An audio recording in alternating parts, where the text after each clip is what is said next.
मिठी में कब्जा माफिया के खिलाफ एसटीपी थरपारकर पारा डिनल सॾ ते एसटीपी थरपारकर जे घनश्याम माली, मुश्ताक कासमानी, क़ौमी अवामी तहरीक जे मरकज़ी अगवान शाहनवाज हिंगोरजो, दानिश परमार,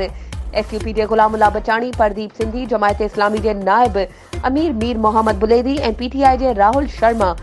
लागरी गोस्वामी, बीआईएफ जे अगवान पहलाज भील जी अगवानी में तरक्की पसंद हाउस का एहतजाजी रैली कढी वई, जेका शाही बाजार प्रेस क्लब खां थींदी कश्मीर चौक पहुती, जिते रैली में कारकुननि ताज़ो एसटीपी अगवान घनश्याम माली सां प्लाट जे मामले ते थियल झेड़े, जंहिंमें घनश्याम माली जो नौजवान पुट पवन माली, जेको यूनिवर्सिटी जो शागिर्द पिण आहे, खे कब्जा माफिया जे दीपक भगत कुहाड़ी हणी सख्त ज़ख्मी कयो हो, जंहिं ॾींहुं इंतज़ामिया पारां केस दाख़िल न करण खिलाफ़ एहतजाजी मुज़ाहिरो कयो वियो। मुज़ाहिरे खे अगवाननि ख़िताब कंदे चयो त कब्जा माफिया जहिड़ो करे नौजवान पवन खे कुहाड़ियूं हणी सख्त ज़ख्मी कयो, जंहिं ॾींहुं सरकारी विंगारू बढ़ियल इंतज़ामिया केस दाख़िल करण लाइ बि तयार नाहे। जेकॾहिं घनश्याम सां इंसाफ़ न थियो त सख़्त एहतजाज कयो वेंदो।